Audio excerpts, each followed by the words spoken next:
I'm with the person who bullied me in school. As the morning light streamed into the room, I merely shifted my arms. The arms wrapped around my waist tightened their grip. Shinyenji lowered his head to kiss my neck. His deep voice tinged with the hoarseness of waking. Did you sleep well last night? I froze for a moment before nodding obediently. In the past, I might have resisted a little, but he spent 3 weeks teaching me a lesson. Obedience is best. The hand by my side was taken by him, and he ran his fingers through mine with interest. Interlocking our fingers, he laughed softly, his face buried in my hair. Did you lose the ring I gave you this time? He was referring to the diamond ring on my ring finger. There had been 2 others before that, one I had hidden in the refrigerator, and the other I had thrown into the water feature in the garden. I didn't want to recall the consequences of the first 2 rings, but the result of the 3rd ring was likely. I was going to marry him, the person I had once feared the most. We were getting married. I enjoyed taking showers in the bathroom, because I didn't have to face him, and I wouldn't be reminded of certain terrifying memories. But as I stared blankly at the half-length mirror on the bathroom sink, the hazy steam couldn't hide certain glaring marks on my body. My eyes were bloodshot as I stared at myself in the mirror. Until the slow, deliberate knock on the door came from Shinyenji. Are you taking that long? If you don't come out, I'm coming in. He wasn't the type to just walk into the bathroom without knocking, so I quickly turned off the shower and wrapped a towel around myself. Breakfast was neatly laid out on the table, but Shinyenji probably didn't have time to enjoy it. The morning news was playing on the TV, and he tied his tie neatly with his long, slender fingers. Noticing that I was staring at him, he leaned down and tickled my nose. Like watching? Want me to tie it for you next time? I turned my face away. He just laughed indifferently. He even picked up the milk I had drunk from, and took a sip from where my lips had touched it. Be good. Wait for me to come back. I'll take you to see wedding dresses tonight. Shinyenji left. I stared blankly at the TV for a while. Then I picked up the glass he had just drunk from and smashed it against the TV. The TV just shook, but the glass shattered on the floor. The loud noise drew the staff's screams. I hugged my knees and sat on the floor crying. Shinyenji was my nightmare. In high school, he was the one who bullied me the most in that group. He would throw all my books out of my backpack from a great height. He also organized the other students to isolate me. Under his instigation, those girls dragged me into the bathroom and slapped me. Whenever he led the bullying, no one dared to help me, because Shinyenji was the son of the CEO of a major corporation. Our school had a building that was donated by his family. He led the way in mocking me, and at that time, bullying me had become a trend in the class. I heard that his face was the dream of many female students. But to me, he was a demon who tormented me so much that I couldn't sleep for nights on end. Such a person. Yet 7 years after graduation, he said he wanted to marry me. I couldn't help but tremble every time I saw Shinyenji. Even though we've been sleeping together for 3 weeks. No one helps me.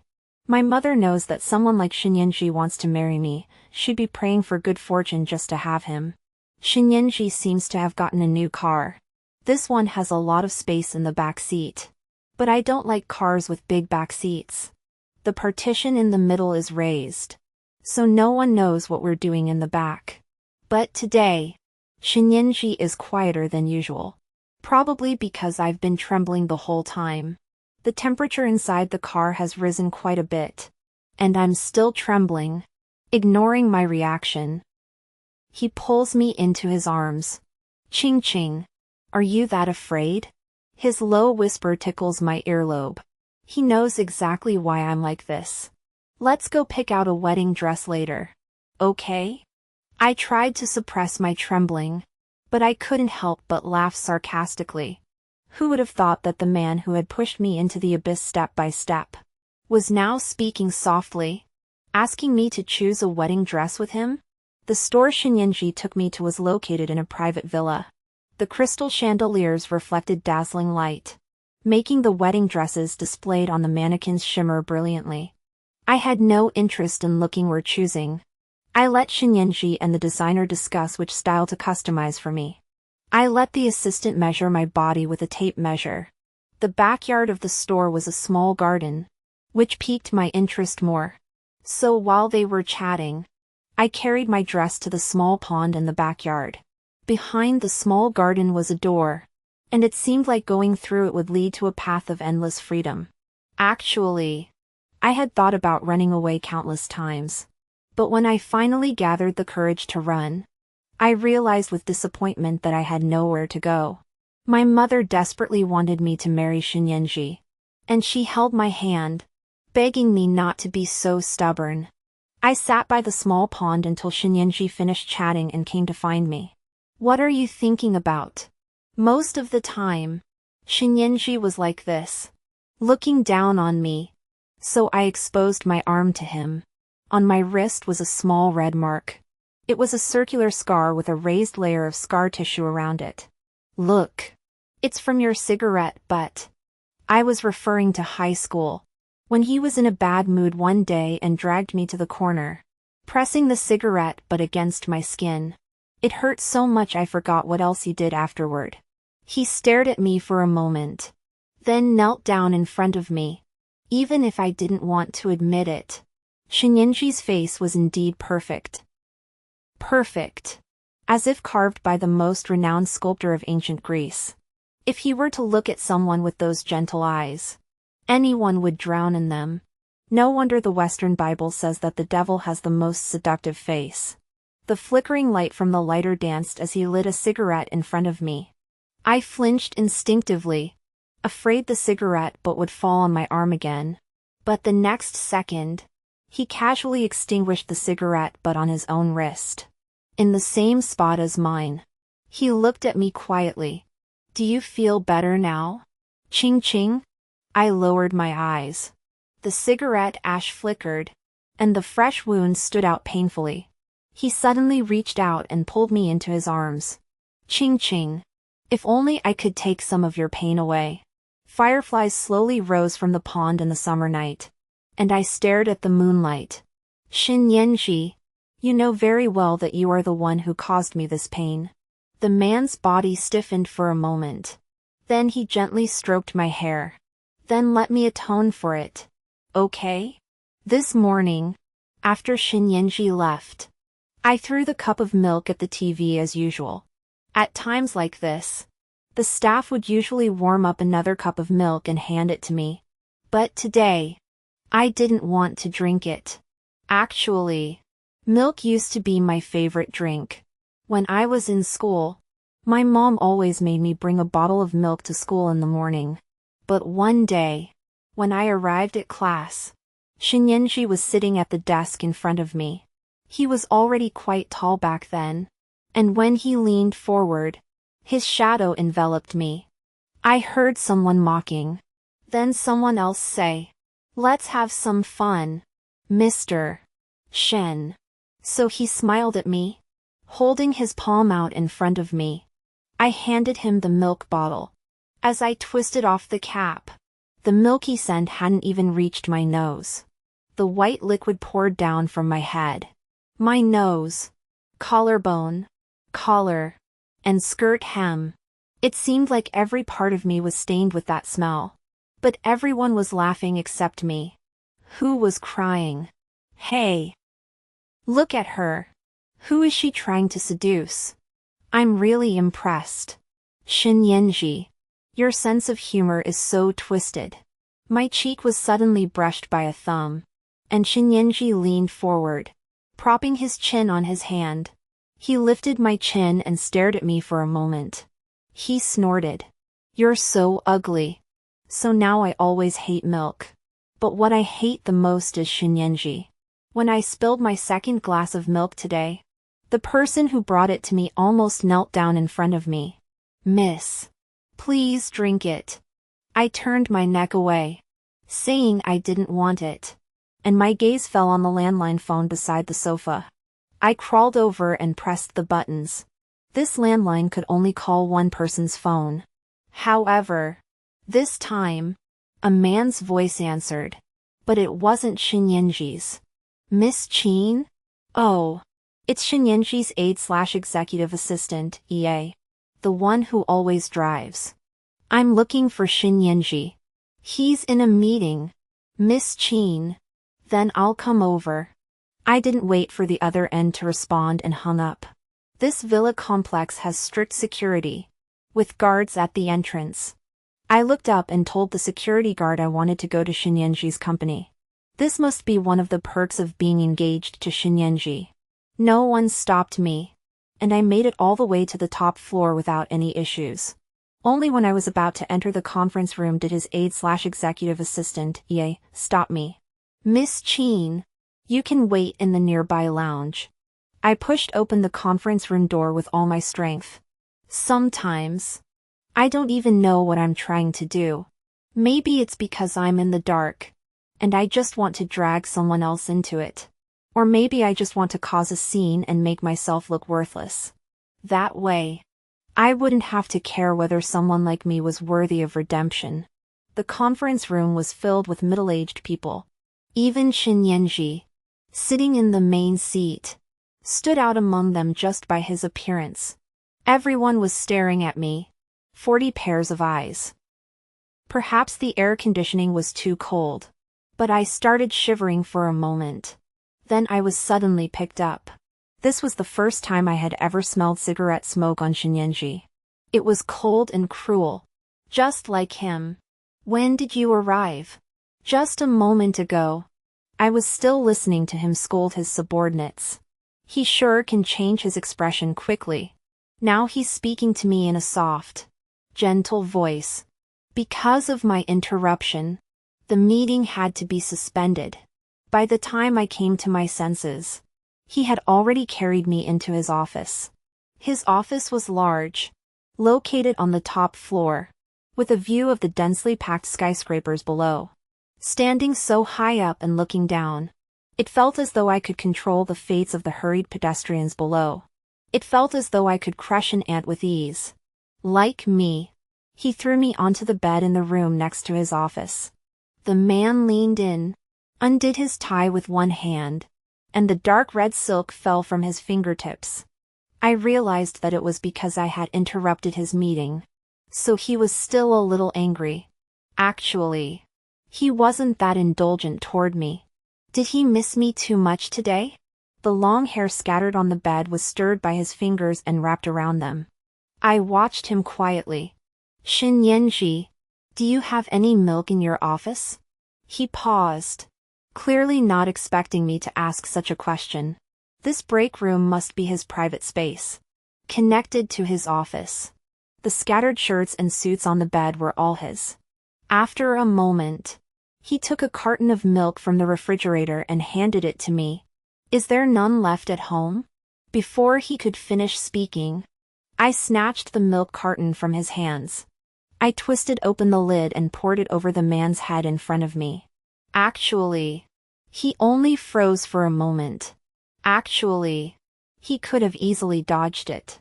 But he let me pour the entire carton of milk over his head without moving. I looked up at him. Damn it. Even like this. His face was still handsome. Shinyenji. You used to pour milk on my head like this too. I said to him, enunciating each word clearly. Perhaps no one could make him look so disheveled. The milk slid down his eyebrows, and he pushed his cheeks slightly. But in the end, he only let out a soft laugh. Maybe when he took another carton of milk out of the fridge. I hadn't realized what he was going to do. But when he twisted open the lid, I widened my eyes slightly, realizing what might happen. The liquid, freshly taken from the refrigerator, was extremely cold. When he poured the milk over my head, I shivered involuntarily. The liquid flowed down my chin and into my collar. The cold milk felt different from how I remembered it. I once overheard the cleaning lady at home whispering that I was crazy for refusing such a good marriage. The Shinyenji in front of me was clearly crazier than I was. I must have been stunned for too long. After pouring the milk, he still had the mood to lift his hand and stroke the strands of hair by my cheek. Now you're just like me. I suddenly pushed him away. Ching ching. You know very well that making me angry is not good, right? He just held my chin, and I dared not move. To be honest, I wasn't very afraid of him. I just didn't want him to get angry. This feeling was strange. Perhaps I hated the consequences. Or maybe the impression he had left on me was too deep. He carried me into the bathroom. The steam made it impossible to see the outline of the person in front of me. And the flickering light was too bright. Shin Yanji, it's been 7 years. Why did you come back to find me? I asked him in a hoarse voice, feeling like I couldn't go on anymore. His answer to this question was always silence. He laid me on the bed. He even took the time to tuck the blanket around me carefully. Actually, I hadn't been sleeping well these past few days. I couldn't remember the last time I had slept peacefully. Someone had changed the bedding while we were in the bathroom. And it didn't have Shinyenji's scent. I fell asleep faster than before. My dreams were fragmented, with scenes from high school flooding back. Finally, half asleep, I heard someone talking beside me. It sounded like they were cleaning the room. 2 young female voices. Hey, do you know who that woman who just barged into the meeting room was? Miss Cheen, Vincent's fiancée. What? But she's so ill-mannered. Vincent spoils her. Why? I've never seen her before. His future wife. I heard, just heard, that she was brought back a few weeks ago. Because she looks a lot like Vincent's first love. Vincent couldn't get his first love, so he had to settle for the next best thing. When I woke up again, the sky was ablaze with red clouds, their glow flooding into the room. The sound of someone turning pages beside me was not loud, but he heard me move. He gently rested his hand on my forehead. You have a fever. Why didn't you drink your milk this morning? I opened my mouth, but found it difficult to make a sound. My throat was sore, and my whole body felt dry and weak. I could only shake my head to convey my wishes. Shinyenji smiled softly and picked me up. He had changed his clothes and didn't smell of smoke. He was meticulous to a fault. Knowing that I didn't like the smell of smoke, he never smoked in front of me. I don't want milk anymore. When he carried me into the backseat of the car, I finally managed to say those words despite the pain in my throat. He paused for a moment. He was amused. Do you always have to go against me? Perhaps he was right. Perhaps I just wanted to see him lose his temper and abandon me. But I was too lazy to say another word. So I simply curled back into my seat. The car started slowly, and the clouds outside the window rushed by. An unknown red glow burned on the horizon. As if, at that moment, it could burn into the heart. Shinyenji took me home. In the living room, there was someone sitting on the sofa. I tried to recall the first time I saw Hazel, but there was nothing particularly memorable about it. I just felt that she looked a lot like her. So I watched as Shinyenji approached, and the girl on the sofa suddenly stood up and rushed toward him. For half a minute, Shinyenji stood there frozen, until the girl's stray strands of hair brushed against his neck, and she happily called out his name. Shinyenji, I'm back. The person he was holding still stood there in shock, and it was I who spoke up to remind him. She said, she's back. Shinyenji's Adam's apple bobbed, and after a moment, his voice was dry and stiff. You're back. I had never seen him so out of control before. Confused and defeated. Later, the girl moved into this villa. She was always by Shinyenji's side. Sometimes, I would recall the conversation I overheard in Shinyenji's office that day. They said I was the replacement for Shinyenji's first love. Yet Shinyenji still hadn't abandoned his plans to marry me. Only, what used to be dinner with Shinyenji and me sitting at opposite ends of the table now had Hazel between us. Hazel even followed Shinyenji to work. She was the kind of girl who loved to talk. I didn't understand. Shinyenji's true love had returned. If I was truly just a substitute for the person he loved, and the real one had come back, why wouldn't he let me go? Or was he keeping me by his side to continue tormenting me, just as he had done years ago?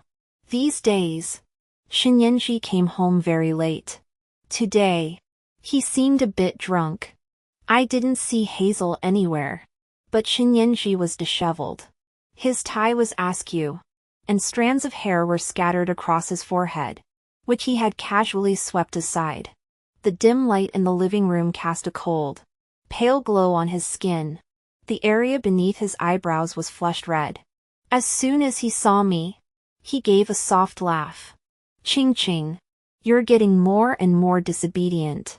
He pushed me against the sofa. But even then, he reached out to steady my waist so I wouldn't bump into the armrest. His eyes were dark red, like a surging wave. Shinyenji, where's your Hazel?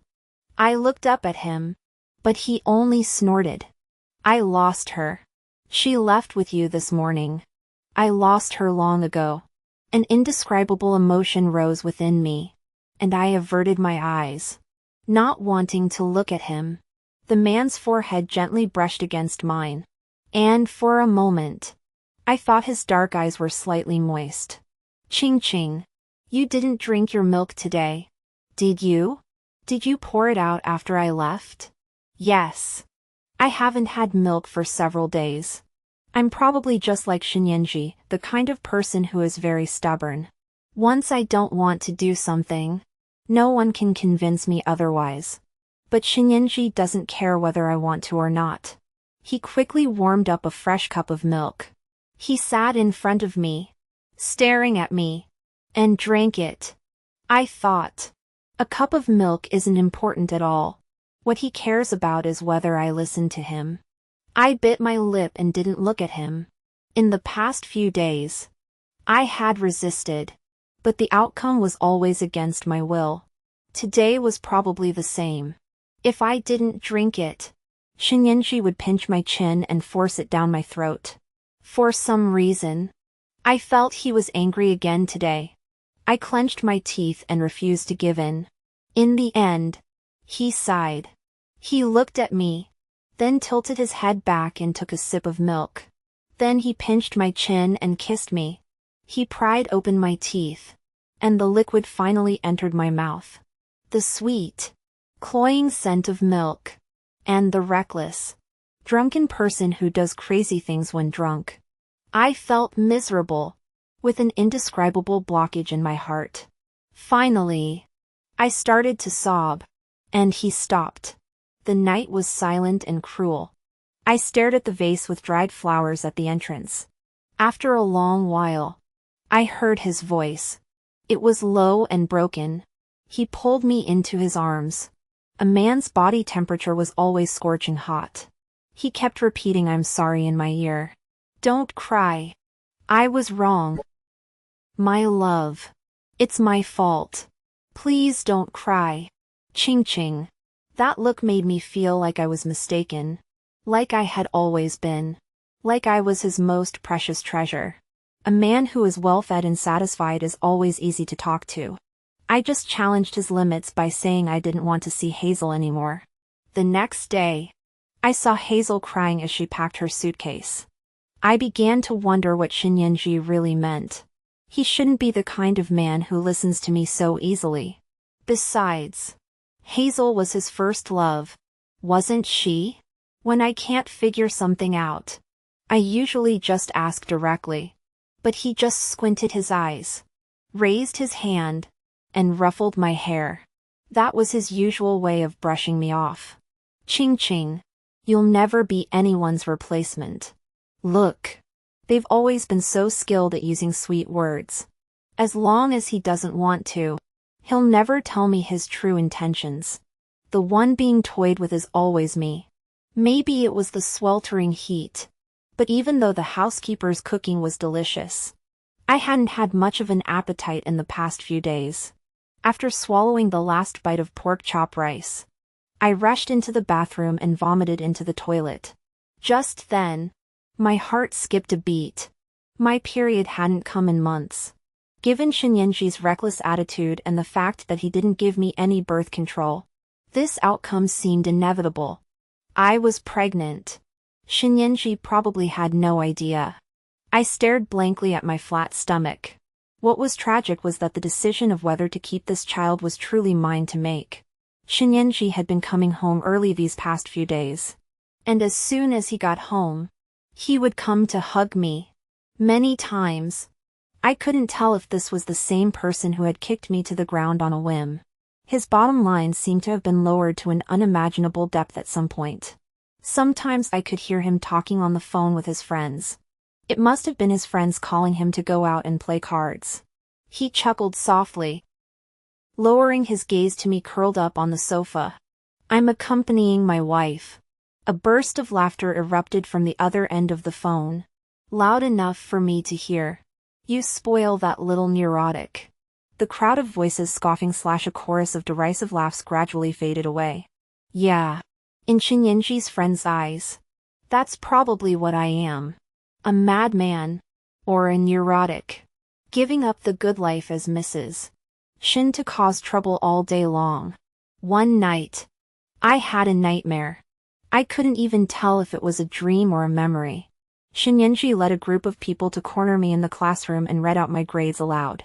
At that time, I was so distracted by their harassment that I couldn't focus on my studies. My grades were absolutely terrible. But Shinyenji was first. And he always was. He held the test paper above my head and laughed mockingly. Damn. You're so stupid. I suddenly opened my eyes. And the sound of cicadas echoed from the distant outdoors. The night seemed to stretch endlessly, enveloping everything. The person beside me breathed lightly. I sat on top of him and suddenly grabbed his neck. In the darkness, he looked calm and helpless. Planning to strangle me to death? Shinyenji, you're the one who dragged me into hell. I said softly, slowly releasing my grip. He just stared at me. I thought, there must be a moment when I'll finally muster the courage to end his life. But I didn't do it. Even though he let me take whatever I wanted. This afternoon, someone I really didn't want to see came to my house. Even though Shinrise and I hadn't seen each other in years. Seeing her again made me shiver involuntarily. Shinrise is Shinyenji's younger sister. When Shinyenji was bullying me mercilessly, Shinrise stood up for me. At the time, I naively believed she was the only light in my life. My salvation from my chaotic existence. She told me not to be afraid of her brother, saying she would protect me, and that no one would dare touch me as long as she was around. Later, I found out that she had helped me back then because she was in a fight with her brother. Once they reconciled, she started finding ways to torment me. She once gathered a group of girls to corner me in the bathroom and take humiliating photos of me. In the end, all the photos ended up in Shinyenji's hands. That memory was too painful. So much so that whenever I saw Shinrise, I almost ran into the bathroom to vomit. She also disliked me intensely. When Shinyenji forced me to marry him, it was also the time when Shinrise was causing the most trouble. She scolded me in front of me, saying I wasn't worthy, and that her brother had chosen me for no reason. Seeing me now, she naturally had no kind words for me. But I wanted to see her make a scene, so I glared back at her fiercely. She was the type of spoiled princess who, seeing me like that, crossed her arms and sneered. Qin Ziqing, my brother really spoils you too much. Let me tell you, I will never forgive you. Don't even think about agreeing to marry into our family. Context indicates which family. Sometimes she's as childish as a little kid. I didn't know what her purpose was today, but her provocation was pointless. Brother, can you break up with this woman? It wasn't until Shinyenji returned that I finally understood her true intentions. After all that, she still didn't want me to marry Shinyenji. On this matter, our wishes were actually the same. Shinyenji tried to reach out and ruffle my hair, but I dodged him. He lowered his gaze, his voice low and calm. It's impossible to break up. Shinri stomped her foot in frustration and glared at me. I rolled my eyes at her, but Shinyenji saw me. He chuckled softly. Brother, can you stop spoiling her so much? Look at you. What you've become for her. At the dinner table, Shinrise continued to chatter nonstop until Shinyenji spoke up to remind her. Eat quietly. She finally stopped fidgeting. In truth, the meal was incredibly silent. I hadn't been very hungry to begin with. Plus, I couldn't stop feeling nauseous. After dinner, Shinyenji went to take a call. Only Shinrise and I were left at the table. I had no desire to stay there. But as I stood up to leave, she suddenly called out to me. I felt dizzy, and she looked blurry to me. She finally revealed her true colors. Qin Ziqing. I still have those photos of you. I can't help but look at them from time to time. Sighing. Do you know how disgusting you looked in those photos? Were you born to do that kind of thing? You're not even good enough to warm my brother's bed.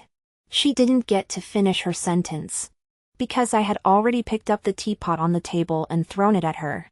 Her screams pierced the entire house, and Shinrise's meticulously applied makeup was ruined by the water. Her screams naturally drew her brother's attention. She splashed water on me. Shinrise's voice was tinged with tears, and I heard it clearly. Shinyenji stood beside her, watching me quietly. I didn't know what was wrong with me. No matter how much Shinyenji provoked me in the past, I had never gotten this angry. But this time, I seemed unable to control myself. I stared at Shinrise and said slowly, one word at a time. You're the one who's a bitch. That was probably a few seconds of stunned silence. Even Shinrise stopped crying. It wasn't until I felt the burning pain on my cheek that I realized what had happened and pressed my tongue against my cheek. I admit, I still couldn't believe it. Shinyenji had slapped me, just because I said something bad about his sister. I looked up at him, my eyes widening slightly, but I still couldn't see clearly. The light from the chandelier was too bright. Shinyenji froze for even longer than I did. Then he panicked and shouted my name. I couldn't hear him. I didn't want to hear him. I picked up the knife on the table used for cutting fruit and stabbed myself in the abdomen. Ironically, before that, I still harbored a 1 in 10,000 chance. I hoped Shinyenji could be the father of the child in my womb. It seemed like the most common sound I heard while lying in the hospital bed. The cheerful chirping of cicadas. The endless white windowsills. The ceiling clean as if there wasn't a speck of dust. The drip from the floor bag fell steadily. The needle on my wrist felt like a thorn piercing my flesh. I couldn't remember how many days I had been lying in the hospital bed, nor how many people had visited me. The doctors and nurses by the window. Men and women. At some point, I seemed to hear nothing. My memories were fragmented like dreams in a tidal wave. Scenes of being bullied by Shinyenji and his sister, sometimes repeating endlessly in my dreams. I forgot that I was already in the depths of despair. Yet I clung to the hope of being freed by a demon. It turns out I really did become addicted to Shinyenji's tenderness. It turns out I actually believed, for a moment, that he wasn't who he was. My stomach had been aching for days, and the scars from the surgical stitches were so terrifying even I couldn't bear to look at them. One day, I lay in bed unable to sleep. The 4-needle in my vein felt like an alien object. I pressed it with my hand. The doctor said it was a soft tube and could stay in the vein for a long time. But it felt unbearable there. So on the 4th press, I yanked it out. A streak of blood spurted out. But it didn't hurt much. To be honest, I couldn't feel the pain anymore.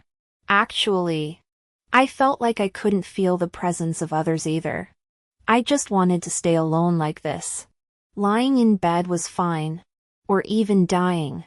I didn't care either way. I secretly threw away the medicine the nurse gave me, because no one else was taking it, and I was the only one who had to. The 4-needle was reinserted into my other wrist. Like an inescapable fate I couldn't resist. Later, I gradually felt that it was my mother coming to be with me. She was always crying, her tears flowing more freely than mine. But I didn't want to respond to her either. I couldn't understand what she was saying. She kept begging me not to do this or that, begging me to get better quickly, begging me not to ignore everyone. Actually, I wasn't trying to ignore her. I just didn't have the energy to talk to anyone. Suddenly, I felt that communication was pointless because no one cared about my thoughts. The play of light and shadow through the window slats would pass by with the drifting clouds, and I used that to measure time. One night, I was still restless and couldn't sleep. The ward door suddenly opened. How to describe those footsteps? They were too familiar. So familiar that I dared not forget them day or night. That much I could confirm. This was the first time Shinyenji had come to see me. He seemed surprised to find me awake, standing by my bed and staring at me. I thought I could look at him calmly, but when he took a step toward me, I couldn't help myself. I reached for the metal lunchbox my mother had left by the window and threw it at him. He didn't dodge it and stumbled back. That's when I noticed his hair was disheveled, and his eyes looked tired. His elbow was wrapped in bandages. The night was always like this. Even though the wind outside stirred the tree shadows, silence and cruelty always gnawed at the soul. I heard nurse say you secretly threw away the medicine? The man's voice was hoarse. He walked toward me step by step, and I threw everything I could find at him. Ching Ching. He called my name, always with that incredibly affectionate expression. Perhaps that's how he always was, skilled at using such deceptive tactics to weave traps. He was just deceiving me. He kicked me to the ground, then grabbed my neck and kissed me. The irony was that I actually forgot who had pushed me into the abyss. The ward was noisy outside, but the vitality of summer seemed to have nothing to do with me. Shinyenji came in, holding her sister by the collar. I won't apologize to that woman. I'm telling you. Shinyenji, don't push your luck. The girl struggled, but was finally kicked in the knee by Shinyenji. She almost knelt in front of my hospital bed. You. She glared at me fiercely. It was like a chaotic farce. But I really didn't feel like dealing with her. And the man standing behind her was just getting in my way. I closed my eyes, lay back on the bed, and pretended not to see her. I'm sorry. In the end, the girl whispered softly. Ching Ching. I heard him call my name. Actually, I didn't want to open my eyes. But the girl's voice suddenly rose 8 octaves. Too loud. What are you doing? Brother! Get up! The scene of the Shin family president kneeling down was probably pretty rare. He knelt straight in front of my hospital bed, lowering his eyes, with light and shadow swirling behind him. Shin Reese was pulling at him beside him, crying. Brother! Get up! Don't kneel! Why are you kneeling to her? Brother? Look at yourself! Shinyenji! At some point, Shin Reese had already cried herself into a mess beside him. I didn't bother to look at the scene, and I couldn't empathize anymore. Shin Reese couldn't pull him up. And in the end, she ran out of the ward crying.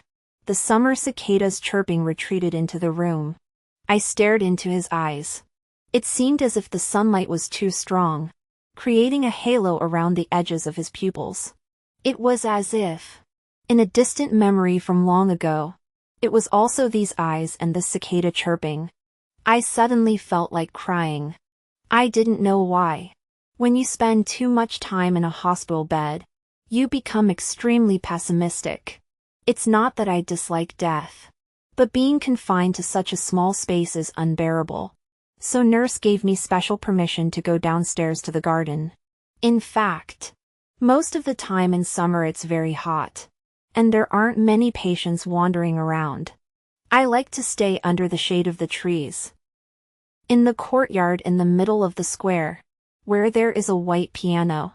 It seems to have been donated to the hospital by a patient in the past. If I'm lucky, an accomplished pianist will sit down and play a tune. For example, these past few days, there's been a teenage boy, around 17 or 18, playing the piano there. I remember him because his hair is white. Although his skin is almost translucent, it's still healthy-looking white. So it's probably not albinism, he dyed his hair that color. But he looks well behaved. Not like a rebellious teenager. I watched him for about 2 or 3 days. On the 4th day, he didn't come. Actually, I've been coveting the piano for a long time. I learned to play the piano in elementary school and was forced by my mother to take the grade 10 exam. The piano has been sitting there for quite some time. And the tuning is off. I played it awkwardly, relying on the sheet music I remembered. There was a transition note in the final section that I suddenly forgot. Just as I was at a loss, a slender white hand reached out beside me. The teenager closed his eyes and played the piece I had been struggling with effortlessly. And yet, despite being so nervous that I trembled even when nurse touched me in recent days, I didn't feel averse to him. The midday sun was particularly intense, and the rising heat felt like we were cut off from the world. I stared at him in shock, and then he sat down beside me. 4-hand piano. Since high school, I had forgotten what music meant to me. Back then, my childhood dream was to become a pianist. Until the final notes of the piece faded away. The person beside me smiled at me. His eyebrows curved upward, and when he smiled, he had dimples. My name is Song Theo. Sister. It's been a long time. I had no memory of anyone named Song Theo.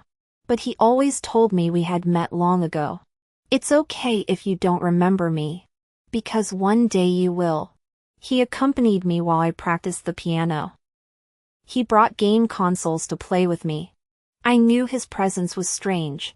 And maybe he didn't have good intentions. But I couldn't hate him. Because he always smiled at me. Because he's not like my mom, who's always crying. Because he's not like Shinyenji, who comes to my bedside in the middle of the night like a ghost. Song Theo is Song Theo. And he's the only one who's nice to me. This feeling is strange. Perhaps because human emotions can be felt. When he smiles at me, I can temporarily forget all the pain. Sister, do you want me to take you away? One afternoon, he suddenly said to me. Actually, I didn't think I could escape Shinyenji's control. But for some reason, I nodded and believed him. So that day, Song Theo hid in my hospital room all day. When it was late at night, he secretly took me out. We went out through the hospital room window. The second floor wasn't too high. He held my hand, and my heart had never beaten so wildly before. The young man wore a white shirt, and his fingertips brushed against my wrist. There was no moon tonight, and the light was dim and hazy. Below his eyebrow, there was a tiny mole at the corner of his eye. I suddenly started crying. He knelt down and wiped away my tears with his sleeve. I can't remember who you are, Song Theo. But why do you feel so familiar? Actually, it doesn't matter if I can't remember. Qin Ziqing. We should look forward. His mode of transportation was a bicycle, and I sat behind him. The night wind gently swept past. The hospital where I was staying was by the sea. So as we rode along the road, we could see the surging ocean. He pedaled the bicycle, leading me toward the end of the road. Behind us, several motor vehicles were closing in. So, people eventually have to return to reality. No matter how romantic the encounter, no matter how much you like the person in front of you. Song Theo pedaled in silence. but he couldn't overtake the four-wheeled car. The wind at the cliff was so strong, but he managed to stop just in time. The headlights of the car that had stopped us were so blinding. The person who got out stumbled toward me. Shinyenji pulled me into his arms. The smell of smoke on his body was overwhelming. No matter how much I struggled, I couldn't break free from his embrace. His voice was hoarse, as if he wanted to crush me into his body. Ching ching. If he wants to take you away, I'll kill him. Shinyenji and I had a huge argument. It could also be considered me losing my mind. Who could force someone of his status and position? In the end, I left the hospital but didn't return to Shinyenji. I threatened to go on a hunger strike, and he agreed to let me move back into my own room. The condition was that I had to drink the entire bottle of milk under his supervision every day. At this point, even if the milk is fine, he probably doesn't believe it himself. But I don't care anymore. If he tells me to drink it, I'll drink it. I stared at him, downed the milk in one gulp, then slammed the door shut. I shut him out. I took off the third ring and sold it. Of course, I didn't expect to ever buy it back. Song Theo suddenly fell seriously ill. I know it's strange to think this way, but even though we hadn't known each other for long, I wanted to do everything in my power to save him. If I had to give a reason, it was probably because no one had ever been so purely kind to me before. It seemed like everyone else's feelings were motivated by something, but his smile was only for me. I took him to many hospitals, but none of them could cure him. What was annoying was that Shinyenji kept following me. He was like a shadow that wouldn't go away. He said he could provide Song Theo with the best medical care and told me to stop wasting my time. I didn't bother responding.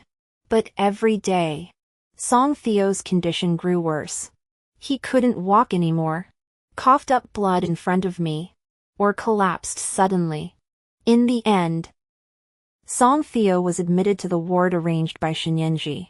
His condition continued to deteriorate. In June, there were several heavy rainstorms, and on one particularly downpour-filled evening, on an evening where there was no sunset or traces of evening glow, Song Theo passed away. Life is full of goodbyes. That morning, he had even made plans with me to go see the hibiscus flowers at Moon Shadow Park. What did Song Theo mean to me? After all, we had only known each other for a short time. I shouldn't have been angry or sad. After all, I had nothing left to lose. Actually, I didn't cry that day. I just sat in his hospital room for a long time. I had lost the last person I could lose. That was all. Look, you're left with only me again. The sky suddenly cleared on the third day after Song Theo left. Shinyenji leaned against the door and handed me the milk. He was wearing a black windbreaker. He was always like that, looking so well dressed on the outside. Who knew what he was like on the inside? The man lowered his eyes as I drank the milk slowly, then raised his hand to rub my head as usual. I dodged him. Actually, if you looked closely, Shinyenji also had a mole at the corner of his eye. His pitch-black eyes seemed like waves about to swallow me whole. I stared at him. Does he know that Song Theo is dead? Is Song Theo's death related to him? A light drizzle seeped into the room. The man looked at me for a moment, then kissed me. I hated the familiarity of his body, hated the lingering warmth left by his hands. Our lips and teeth ground together, my heart pounding like a drum in my ears. Shinyenji, I'll take you to hell. I'm already in hell. Miss Chin. I married Shinyenji and received the insincere blessings of family and friends. He became incredibly indulgent toward me, agreeing to any request I made.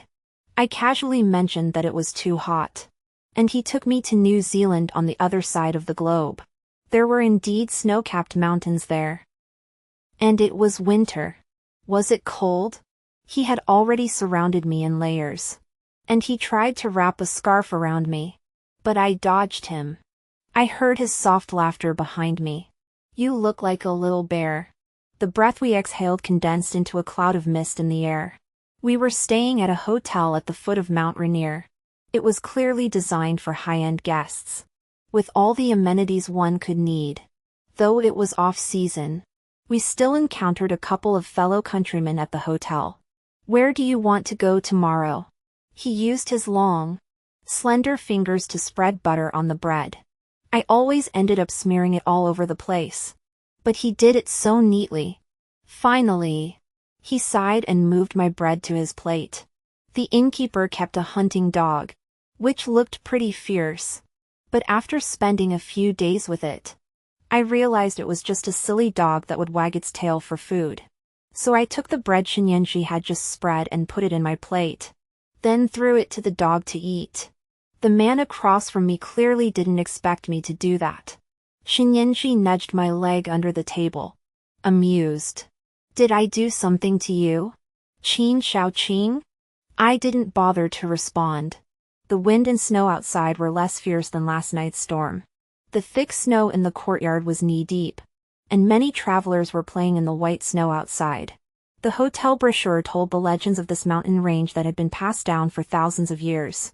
In addition to the local Maori language, there was also an English version. I picked it up to read. The brochure said that as you follow the snow-capped mountains upward, you might find a little fairy representing good luck at the peak. It was a boring, sensationalized story, and I glanced at it before setting it aside. But Shinyenji kept chattering in my ear, which was starting to annoy me. "If you're really bored, why don't you show this to me?" Actually, it was just a dismissive remark I blurted out of impatience. But he paused for a second, looked at the brochure, and his eyebrows curved upward. "Can any wish come true? Maybe I really need that." I sighed. I didn't expect this person to actually be preparing to head to the mountain. There were a few climbers/hikers at the inn, all heading for the summit, and Shinyenji could join them. I don't know how this person became like this. He used to be so steady, but now he's acting like this because of one thing I said. After all, climbing a snow-capped mountain requires a lot of specialized gear. That night, while he was packing his luggage, I leaned against the doorframe, arms crossed, watching him. Shinyenji zipped up his down jacket all the way to the top, revealing his black eyes, which seemed slightly moist from the snowy scenery. "I have no interest in mountain climbing, so I won't be going with them." His eyebrows curved slightly. "What's wrong? Don't you want me to go? I hope you die on the way there and never come back." I glared at him fiercely, but he just smiled lightly. He walked over and ruffled my hair. "Don't do that. Ching ching." Some words are easy to say, but they can come true. The day Shinyenji and the others left, the weather was beautiful. The sunlight reflected off the snow, making it a bit blinding, so I could barely see the person in front of me. Shinyenji told me to wait for him to return. I snorted and ignored him, turning around and heading back to the inn. Without Shinyenji around, I felt much freer. At least he wasn't clinging to me, and I could do whatever I wanted. There were quite a few Chinese people at the inn, and I met a young girl. She was about 16 or 17, here on vacation with her family during the summer. The sky was still endless and cloudless in the early morning, but by the afternoon, dark clouds had covered the entire snow-capped mountain. In the evening, a sudden blizzard struck, and the gloomy environment didn't allow a single ray of sunlight to pass through. It just so happened that Shinyenji's group had quite a few people, so everyone was panicking. Several family members were saying that they couldn't get in touch with them, wondering if they had suddenly lost signal. The hotel lobby was crowded with people. The staff said not to panic, as several of those who had gone were experienced climbers/hikers and would be better equipped to handle sudden snowstorms than the average person, regardless of whether they were in danger or not. Even if we waited for the rescue team, it wouldn't be until tomorrow morning. The atmosphere in the restaurant grew increasingly somber. The 16 or 17-year-old girl beside me ate her meal slowly, one bite at a time. Her parents were apparently also part of that mountaineering team. Xiao Yan, where did you go? Your aunt has been looking for you for ages. A soft, gentle female voice suddenly rang out beside my ear.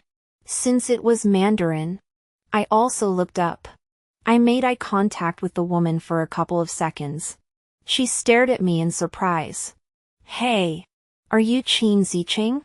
I was surprised she knew my name and raised my eyebrows. Oh, you don't remember me? I'm Lin Xiaotong from Class 3, Grade 2 at Oak Ridge Middle School. We were classmates. Hearing someone recall high school memories, I instinctively shrunk back. But there was this sense of disconnection. I desperately tried to find the faces of those bullies. But I couldn't. Everything was blurry, and everyone's features seemed to be mixed together. We were pretty good friends in high school.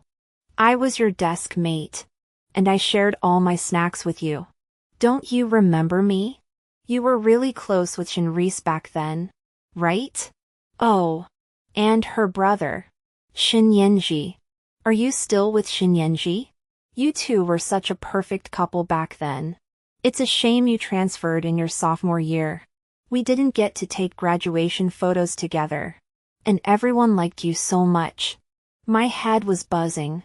I was standing right there, listening to the woman in front of me speak. But for a moment, it felt like I'd lost consciousness. Shinreese. Shin Yanji. My best friend. The person I loved most.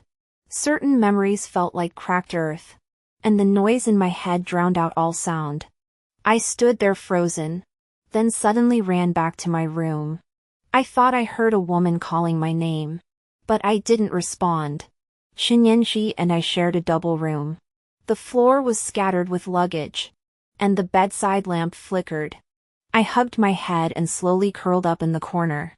Breathe in, breathe out. I tried to stop myself from trembling, then reached into my pocket for my phone. I couldn't hold it steady, and it fell to the ground.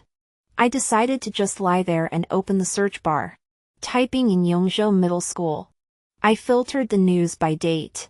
My trembling fingers swiped through the results until my eyes landed on a forum discussion from years ago. Why were there police cars at our school tonight? Does anyone who had evening self-study know what happened? Yeah. There were also ambulances. I saw it from the window while I was in class. What happened? Tell us more.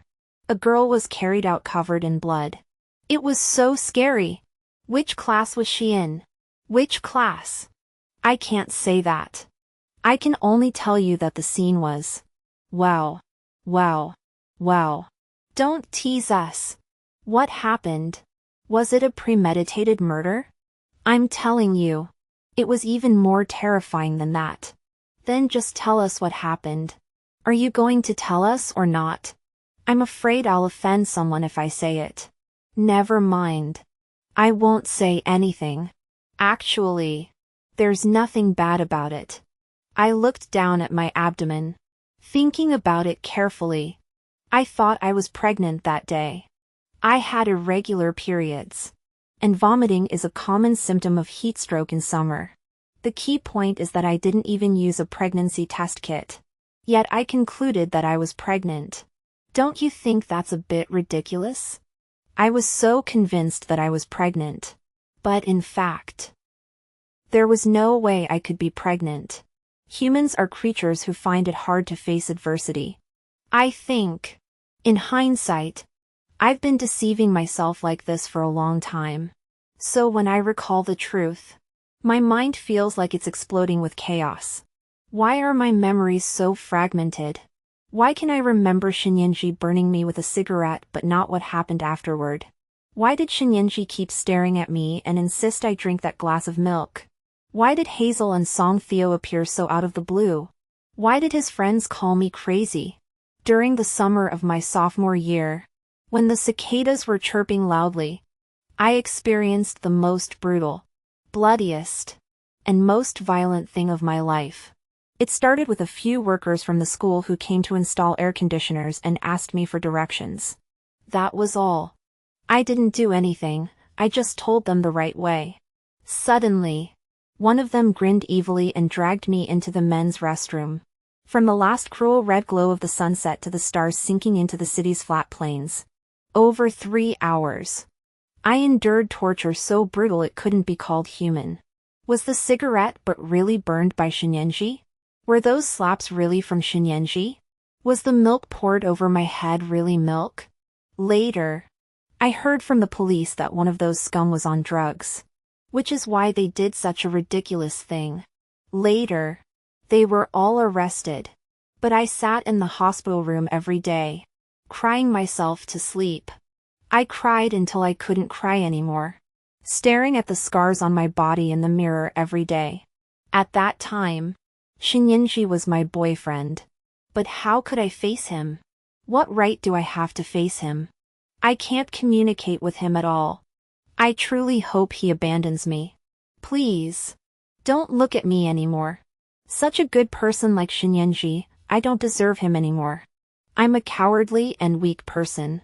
In the end, I chose to escape from everything. Since Shinyenji doesn't want to leave me, I'll just turn him into a villain. I'll just force all the disgusting things I've experienced onto him. That way, he'll definitely can't stand me. And he'll eventually be unable to endure this unclear torment. Just like Shinrise. My once best friend. Shinrise. I imagine her as the one tormenting me. Making her stay away from me. That's better. I'm waiting for Shinyenji to abandon me. But I keep remembering and forgetting. Over and over again. I've imagined you to be such a terrible person. Don't you feel wronged? Shinyenji? Why won't you abandon me? Shinyenji? Until tears fall onto the phone screen, making it impossible to see clearly. Suddenly, someone kneels beside me. It's Song Theo. Actually, Song Theo is someone I've imagined. Now that he can appear, it's probably because Shinyenji isn't around, and I haven't taken my medicine. Actually, if I think about it carefully, many things can be traced back to their origins. The medicine was put in the milk. For example, Hazel's appearance was because I refused to take the medicine. And when the medicine ran out, I started imagining things. For example, on the day I imagined myself pregnant, Shinyenji had already promised me he wouldn't give me milk with medicine in it.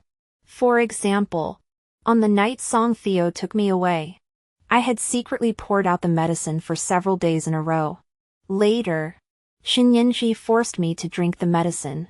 Song Theo's health began to deteriorate gradually, because I slowly stopped imagining things. At this moment, Song Theo suddenly appeared again, always smiling at me. His smile was just like Shinyenji's used to be. I always felt like he wanted to tell me something. I followed him to Shinyenji's pile of luggage.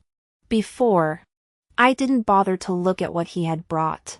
But now I frantically searched through everything. Until I found a notebook. It was leather-bound.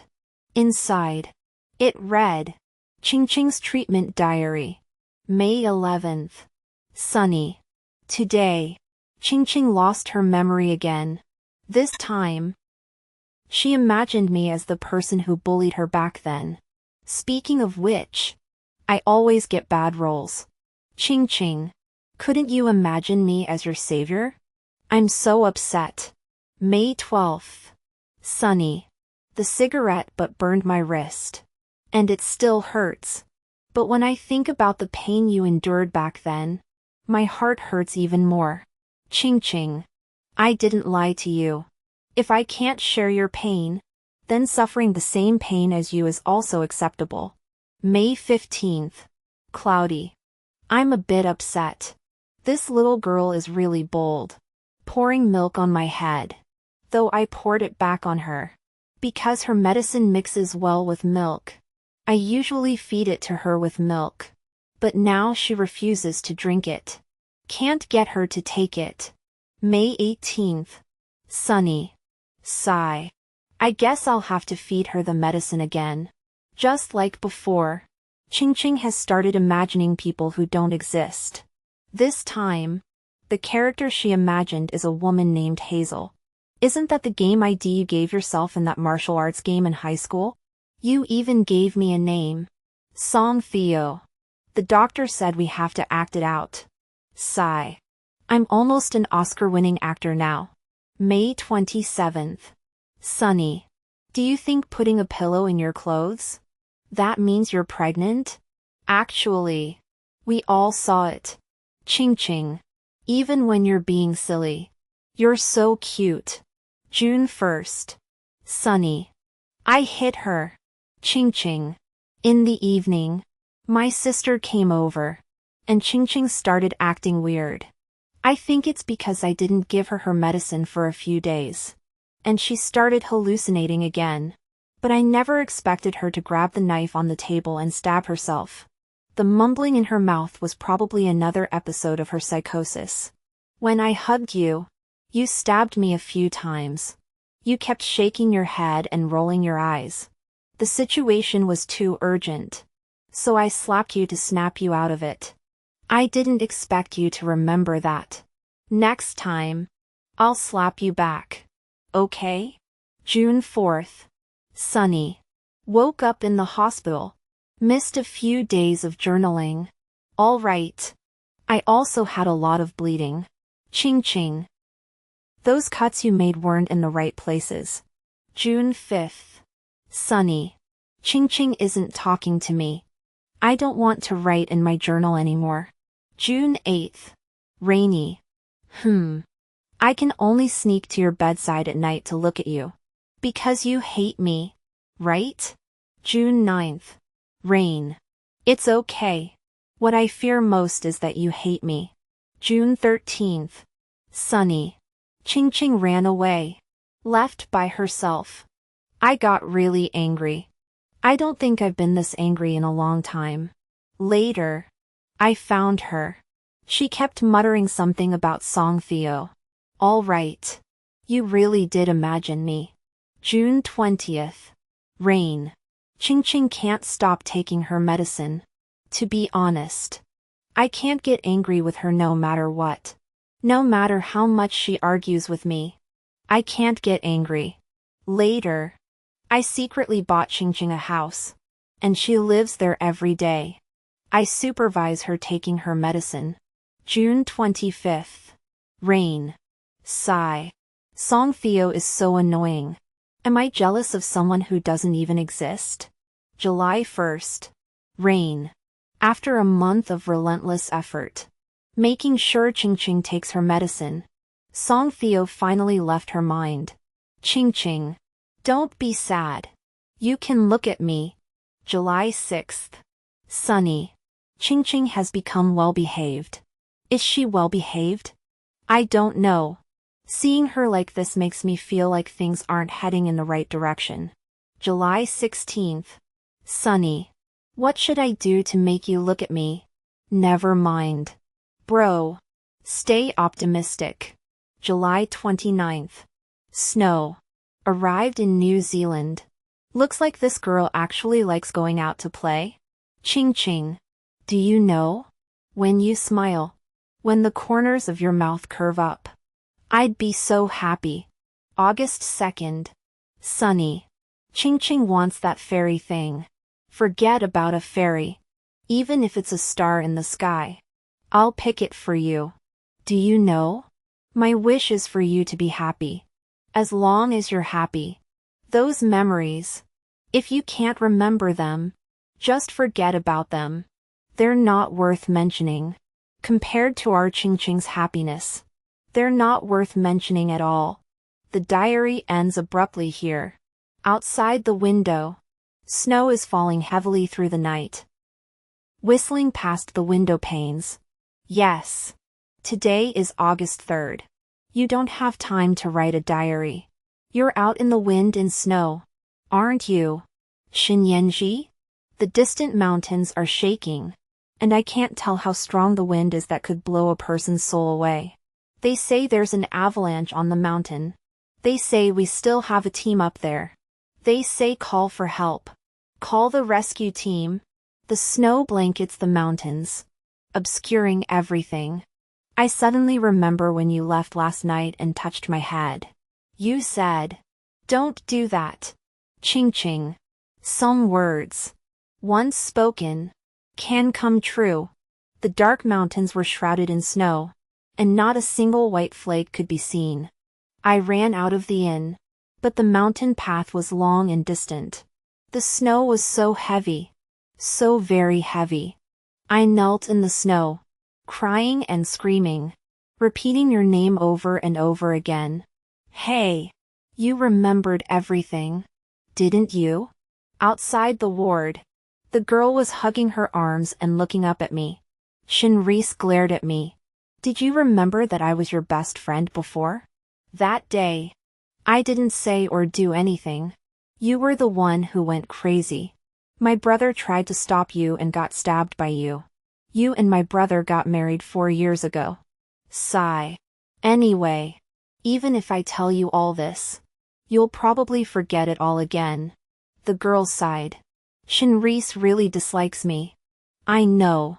After all, with her proud personality, how could she tolerate being misunderstood by others? I pushed open the ward door. Shinyenji was still unconscious.